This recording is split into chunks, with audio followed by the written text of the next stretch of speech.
Hello friend, कैसे हैं आप लोग। मुझे उम्मीद है आप लोग अच्छे होंगे। मैं फिर आज आपके लिए क्लास 10th एनसीईआरटी बुक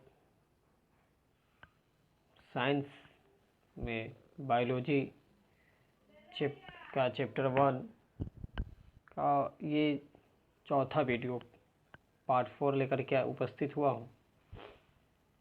मुझे उम्मीद है कि आप सब अच्छे होंगे। और अभी तक आप मेरे अगरचे चैनल को सब्सक्राइब नहीं किए तो प्लीज़ सब्सक्राइब कर दें, अपने दोस्तों तक शेयर करें, वीडियो को लाइक कर दें और बेल के छोटे से आइकन को प्रेस कर दें ताकि मैं जो भी वीडियो बनाऊं आप तक सबसे पहले पहुंच पाएँ। मैं आज इससे पहले वाले वीडियो में जठर ग्रंथि के बारे में नहीं बता पाया था। मैं आज आपको जठर ग्रंथि किसे कहते हैं, अमाशय ग्रंथि जिसका नाम है उसे ही जठर ग्रंथि कहते हैं। लेकिन अमाशय ग्रंथि या जठर ग्रंथि जो होता है वो क्या होता है, उसका परिभाषा क्या है, तो मैं आज आपको अच्छी तरीके से समझा दूंगा मैं अपने वीडियो के ज़रिए। और कल से आपको एनसीईआरटी बुक का क्लास 10th एनसीईआरटी बुक का math chapter by chapter, topic by topic video बनाऊंगा, जिससे आपको एग्ज़ाम की तैयारी करने में बहुत सारी सहूलतें मिलेंगी। मैं फिर आपसे कह रहा हूं कि अभी तक अगरचे आप मेरे चैनल पर नए हैं तो प्लीज़ सब्सक्राइब कर दें, वीडियो को लाइक कर दें और अपने दोस्तों तक जो है इसको शेयर करें ताकि आपके साथ साथ आपके दोस्त भी जो है एजुकेशन हासिल कर सके। मैं बताना ये चाह रहा था कि इससे पहले वाले वीडियो में ये बताया था कि जठर ग्रंथि के बारे में बताऊंगा। तो जठर ग्रंथि क्या है, आपको क्वेश्चन देख रहा होगा स्क्रीन पे कि जठर ग्रंथि क्या है तथा यह कितने भागों में बटा हुआ है। तो जठर ग्रंथि क्या है, तो अमाशय जो है उस अमाशय की जो दीवार होती है, वह दीवार अंदर की ओर धंसा हुआ रहता है, जगह जगह पे हल्का हल्का अंदर की ओर क्या रहता है, धंसा हुआ रहता है। इसी धंसे हुए भागों को हम जो है अमाशय ग्रंथि या जठर ग्रंथि कहते हैं। तो आपको समझ में आ गया हुआ कि जठर ग्रंथि क्या है। तो फिर से मैं बता दूं कि अमाशय की दीवार अंदर की ओर जगह जगह जो धंसा रहता है, उसी धंसे हुए भाग की जो कोशिका होती है, उसी कोशिका को अमाशय ग्रंथि या जठर ग्रंथि कहते हैं। अब क्वेश्चन होगा कि जब हम खाना खाते हैं तो खाना खाने के बाद जो है कहते हैं मुख द्वार से होते हुए एपिग्लैटिक्स को पार करके कंठ द्वार के ज़रिए नहीं बल्कि निगल द्वार के ज़रिए खाना अमाशय तक जाता है। तो अमाशय की दीवार तो धंसी हुई रहती है, उस धंसी हुई दीवार को तो जठर ग्रंथि कहते ही, अमाशय ग्रंथि कहते ही हैं। लेकिन इस अमाशय ग्रंथि को कितने भाग में बांटा गया है तथा इसका क्या काम होता है।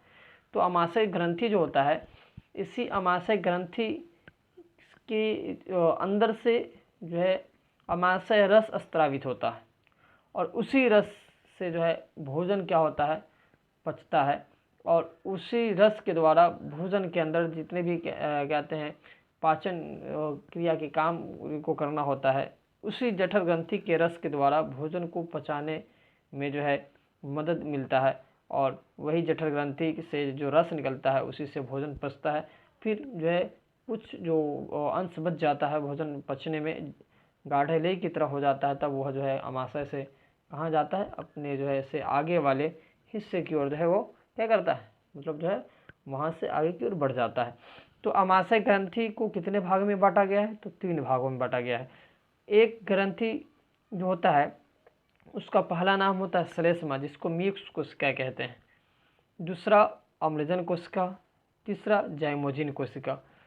अब कह रहा है कि कहते हैं यहाँ पे कि 3 जो ग्रंथियाँ पाई जाती है, म्यूक्स कोशिका, अम्लजन कोशिका, जाइमोजिन कोशिका।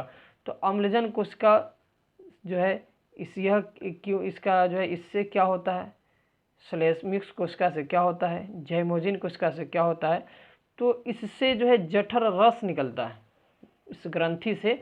ग्रंथि का शाब्दिक अर्थ होता है थैला, ठीक है। यह एक थैला की तरह अंदर की ओर जो धसर, इससे रस स्रावित होता है जो भोजन को पचाता है। तो इस तीनों ग्रंथि से अलग अलग प्रकार के रस निकलते हैं। श्लेष्मा जिसको म्यूक्स कोशिका कहते हैं, इससे म्यूक्स स्रावित होता है। अम्लजन कोशिका से हाइड्रोक्लोरिक अम्ल निकलता है। ज़ाइमोजिन कोशिका से पेप्सिनोजिन निकलता है। यह आपस में मिलता है और भोजन को पचाता है, ठीक है। क्या करता है, भोजन को पचाता है। ये मिक्स और हाइड्रोक्लोरिक अम्ल जो आपस में मिलता है तो पेप्सोन और पेप्सोन से पेप्टोन अम्ल में बदल जाता है। और हाइड्रोक्लोरिक अम्ल का अधिकांशतः काम जो होता है कि भोजन के अंदर जितने भी कहते हैं और जो जहरीले द्रव्य है उसको नष्ट करना।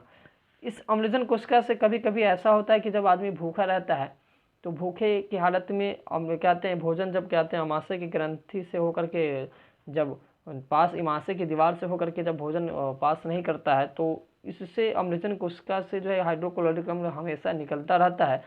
और इसी के कारण बस अमाशय की दीवार से जब यह हाइड्रोक्लोरिक अम्ल हमेशा निकलता है तो निकलने की वजह से जब भोजन हम करते नहीं तो वो पचाएगा किसको, जब किसी उसको भोजन पचाने के लिए नहीं मिलता है तो वही क्या होता है, तेज स्पीड से जब कहते हैं तेज़ी से जब वो भोजन के रास्ते में जहाँ से भोजन कहते हैं गुजरता है अमाशय में, जिस अमाशय के रास्ते से जो जब हाइड्रोक्लोरिक अम्ल निकलता है तो वहाँ क्या होता है कि उसमें भोजन न मिलने के कारण वह जो है पूरे दीवार में क्या आता है लगता है और उससे जो है दीवार के ऊपर जो है घाव की तरह निकल जाता है, ठीक है।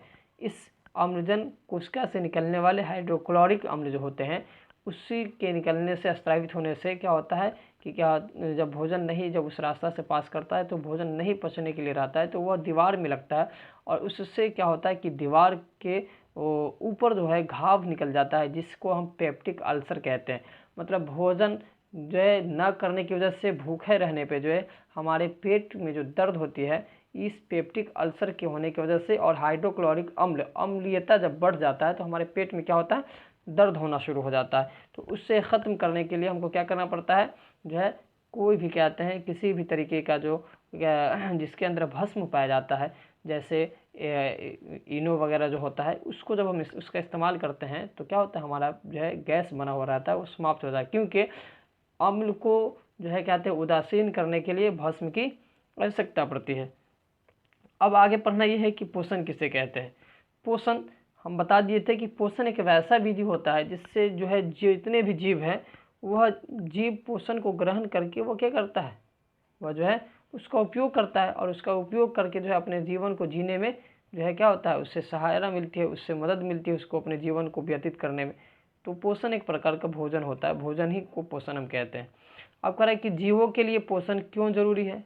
अरे भाई जीव है तो उसको पोषण करना क्यों जरूरी है, तो जीवों के लिए पोषण इसलिए जरूरी है क्योंकि जब कोई भी जीव जो होता है वह जीव जब तक भोजन नहीं करेगा तो वह जीवित नहीं रहेगा, क्योंकि जीवों के लिए भोजन करना बहुत ज़रूरी है, क्योंकि भोजन ही करने से जो है उसे कहते हैं प्रोटीन, मंड और वसा की प्राप्ति होती है और जो उसके शरीर को कहते हैं वृद्धि करने में, उसके शरीर को कहते हैं मजबूत बनाने में जो है उससे एनर्जी पैदा कहते हैं प्राप्त करने में जो है वो भोजन का ही ऐसा एक भोजन ही एक ऐसा रूप है जिससे जो है मनुष्य को एनर्जी मिलता है और उसी से लोग क्या करते हैं कि अपने पूरे कार्य को करते हैं।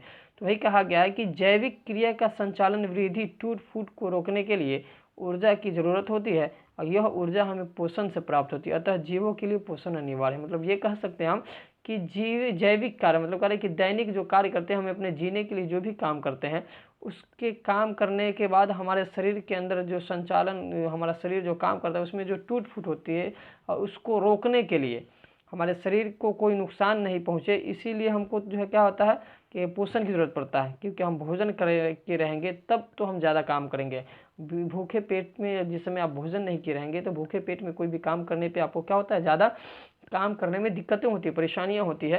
तो वही कह रहा है कि जो है कहते हैं जैविक प्रक्रिया के संचालन वृद्धि टूट फूट को रोकने के लिए, तो कहते हैं कि हम काम करने से हमारे शरीर के अंदर कोई नुकसान नहीं हो ताकत नहीं रहे, भोजन नहीं रहने के बाद बहुत सारे नुकसान हो सकते हैं, बीमार पड़ सकते हैं। तो इसको टूट फूट करने के लिए जो है को रोकने के लिए जो है हमें ऊर्जा की जरूरत पड़ती है, कहते हैं हमें ताकत की जरूरत पड़ती है।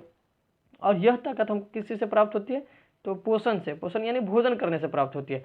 और इसीलिए हम कहा जाता है कि जीवों के लिए जो है पोषण बहुत जरूरी है, क्योंकि जीव जब तक कि पोषण नहीं करेगा वो जो है अपने जीवन को व्यतीत करने के लिए, जीने के लिए कोई काम नहीं कर पाएगा। और जब काम नहीं कर पाएगा तो सही से भोजन के बिना जो है क्या होता है, जीवित नहीं रहेगा, जीवित नहीं रहेगा तो वो मर सकता है। ठीक है, इसलिए कहा जाता है कि पौधों में पोषण या जी कहते हैं जीवों में पोषण अनिवार्य है। अब कह रहे हैं कि हरे पौधे में किस प्रकार का पोषण पाया जाता है। तो हरे पौधे जो होते हैं, हरे पौधे के अंदर जो पोषण पाया जाता है वह जो है स्वपोषण पाया जाता है। मतलब हरा पौधा जो होता है वह स्वपोषी होता है। और हरे पौधे के अंदर जो पोषण पाए जाते हैं वह पोषण की क्रिया जो होती है वह जो है खुद ब खुद वह बहुत आसानी के साथ वह भोजन पौधा खुद ब खुद बना लेता है। अब कह रहे हैं कि हरे पौधे के अंदर जो एक पत्तियां होती है, उस पत्ती में एक क्लोरोफिल होता है, उसी क्लोरोफिल में क्लोरोप्लास्ट और ग्लोरोफिल पाया जाता है उस पत्ती में।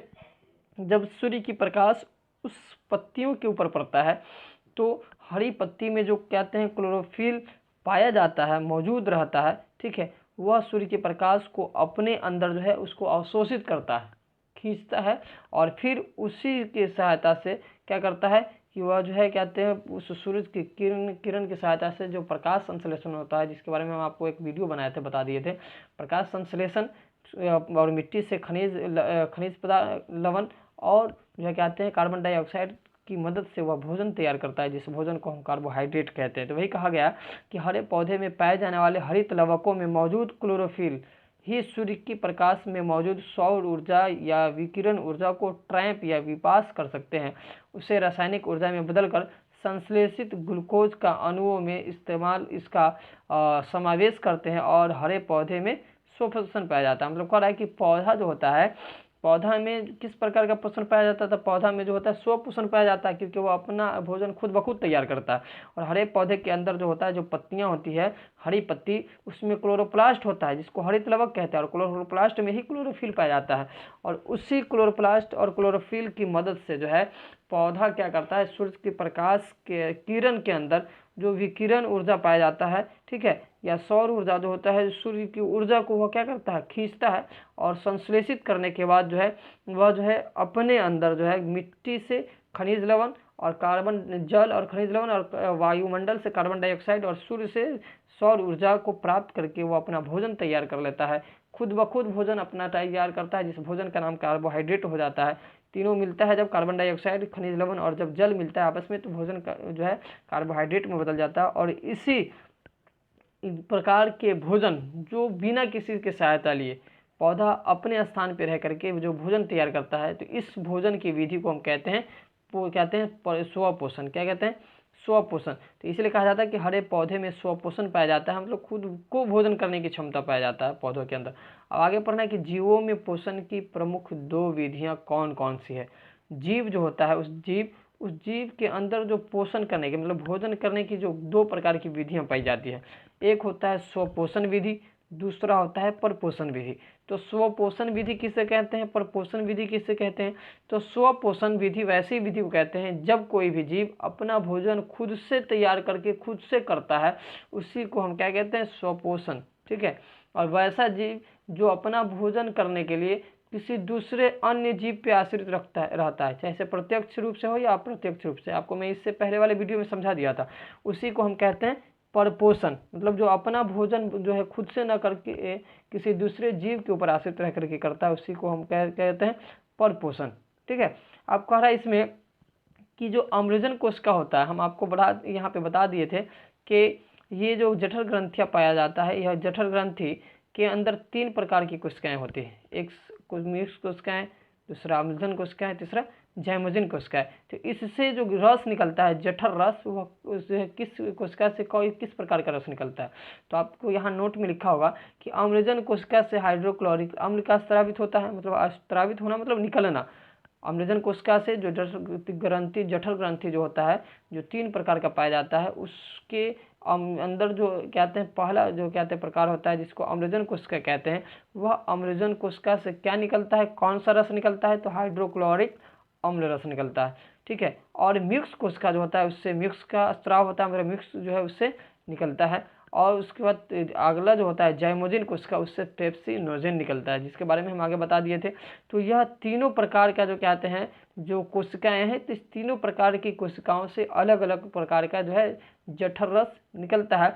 और यह आपस क्या करता है, यह तीनों प्रकार की कोशिकाओं के स्राव जो होता है, इस तीनों प्रकार की कोशिकाओं से जो रस निकलता है उसी रस को हम लोग क्या कहते हैं, जठर रस कहते हैं, ठीक है। और यही जठर रस क्या करता है, हमारे द्वारा किए गए भोजन को पचाने में मदद करता है, ठीक है। अब आगे पढ़ना है कि अग्न्याशय से स्रावित होने वाली, क्योंकि हम आगे पढ़ा दिए थे कि कहते हैं मनुष्य के अंदर जो पाचन तंत्र पाया जाता है, उस पाचन तंत्र के अंदर एक अग्न्याशय भी है। उस पाचन तंत्र में जो है, तो उस अग्न्याशय से भी कोई रस निकलता है। तो उस अग्न्याशयी जो कहते हैं, जो पीली थैली होता है, अग्न्याशय के बारे में हम आपको बता दिए थे। जैसा कि आपको मैं फिर से दिखा देता हूँ कि मनुष्य का जो पाचन तंत्र होता है, वह पाचन तंत्र में बड़ी आंत के बाद जो है इसमें अग्न्याशय, देखिए आपको मैं बताया था कि अग्न्याशय इसमें भी पाया जाता है, ठीक है। आपको अग्न्याशय है ना, अग्न्याशय अमाशय के नीचे होता है तथा ग्रहणी से की जो है मतलब जो है घिरी पीला रंग का एक उसमें द्रव्य पदार्थ पाया जाता है, उससे वह घिरा हुआ रहता है, ठीक है। वह थैली पीले रंग के पदार्थ का होता है और उसी थैली को हम कहते हैं अग्न्याशय, जो कहाँ होता है, अमाशय के ठीक नीचे होता है। तो अग्न्याशय से जो रस निकलता है ना, उस रस को हम कहते हैं अग्न्याशयी रस। क्या कहते हैं, अग्न्याशयी रस कहते हैं, जिसके बारे में मैं अभी बताऊँ। तो वही करें कि अग्न्याशय से स्रावित होने वाली कौन कौन सी रस पाई जाती है।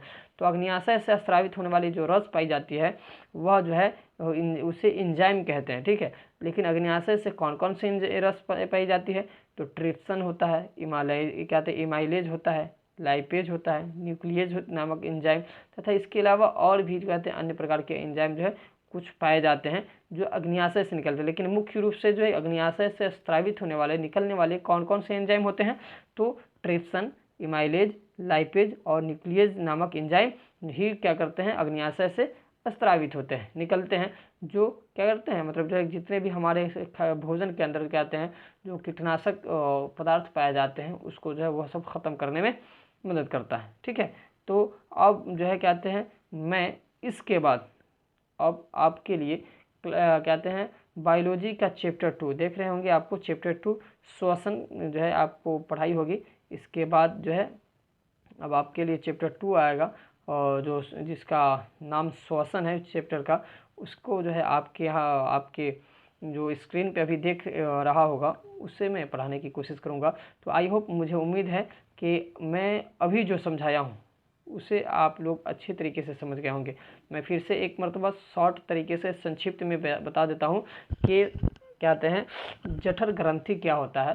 तो जठर ग्रंथि एक वैसी ग्रंथि है, ठीक है, जो अमाशय के दीवार में पाया जाता है। अमाशय की दीवार कहीं कहीं धसी हुई रहती है, ठीक है, और उसी धसी हुई जगह को क्या कहते हैं, हम जठर ग्रंथि कहते हैं। जठर ग्रंथि जो होता है यह 3 प्रकार का पाया जाता है। कितने प्रकार का पाया जाता है, 3 प्रकार का। एक को कहते हैं श्लेष्मा, जिसको मिक्स कोशिका कहते हैं, एक को अम्लधन कोशिका कहते हैं, एक को जाइमोजिन कोशिका कहते हैं। इसी जठर ग्रंथि को जो है कहते हैं अमाशय ग्रंथि भी कहते हैं। इससे जो होता है 3 प्रकार का रस निकलता है। अम्लधन कोशिका से हाइड्रोक्लोरिक अम्ल निकलता है, मिक्स कोशिका से म्यूक्स निकलता है तथा जाइमोजिन कोशिका से पेप्सिनोजेन निकलता है। और यही तीनों कहते हैं जब रस निकलता है तो जठर रस का निर्माण करता है। और यही जठर रस क्या करता है, अमाशय में भोजन को पचाने का काम करता है। अब इसके बाद बताए थे कि पोषण क्या है। तो पोषण एक प्रकार का भोजन है, ठीक है। और पोषण क्यों जरूरी है, तो अरे भाई मनुष्य को जीवित रहने के लिए पोषण की तो जरूरत होती है। जब तक मनुष्य भोजन नहीं करेगा, अपने जीवन संबंधित कोई काम नहीं करेगा, चाहे दैनिक कहते हैं प्रतिदिन कुछ न कुछ काम करता है मनुष्य, तो उसके लिए एनर्जी की जरूरत पड़ती है। और वह एनर्जी, वह ताकत हमें किससे प्राप्त होती है, तो भोजन से प्राप्त होती है, ठीक है। तो जीव को वो कहते हैं पोषण के आधार में कितने भाग में बांटा गया, तो 2 भाग में। एक होता है स्वपोषण जीव, दूसरा होता है परपोषी। आपको बता दिए थे स्वपोषी जीव वैसे जीव को कहते हैं जो अपना भोजन खुद से तैयार करता है, और परपोषी जीव वैसे जीव को कहते हैं जो अपना भोजन खुद से तैयार नहीं करता है, ठीक है। तो आई होप, मुझे उम्मीद है कि आपको मेरा ये वीडियो समझ में आया होगा। और मैं जो बताया हूँ कि जठर ग्रंथि किसे कहते हैं, जठर रस क्या है, ठीक है, पोषण क्या है, पोषण की कुल कितनी विधियाँ हैं, पौधों में पोषण कैसे प्राप्त होता है, ठीक है, भोजन कैसे प्राप्त होती है और वो कहते हैं पौधा जो है कौन से पोषण पौधा के अंदर कौन से पोषण के प्रकार पाया जाता है, वो मैं आपको बताया हूँ। तो अच्छी तरीके से आपको समझ में आ गया होगा। और अच्छे, अभी तक आप मेरे चैनल पर नए हैं तो प्लीज़ आप मेरे चैनल को सब्सक्राइब करें, वीडियो को लाइक करें और छोटे से बेल के आइकन को प्रेस करें और अपने दोस्तों तक शेयर करें, जिससे ज़्यादा से ज़्यादा आपको पढ़ने में मदद मिल सकता है और आपके दोस्तों को भी। और एक ऐलान सुन लें कि कल से आपको क्लास 10th का जो मैथ है NCERT बुक, वह बुक का सॉल्यूशन कल से आपको जो है आपको इस वीडियो के ज़रिए मिलेगा। मैं कल से पूरा जो है लाइव सॉल्यूशन करूँगा, जिससे आप जो है अपने दोस्तों तक शेयर कर दें, ताकि वो भी आकर के इस वीडियो को देखने में देखें और उससे आपको एग्ज़ाम की तैयारी करने में सहायक मिलेगी। धन्यवाद।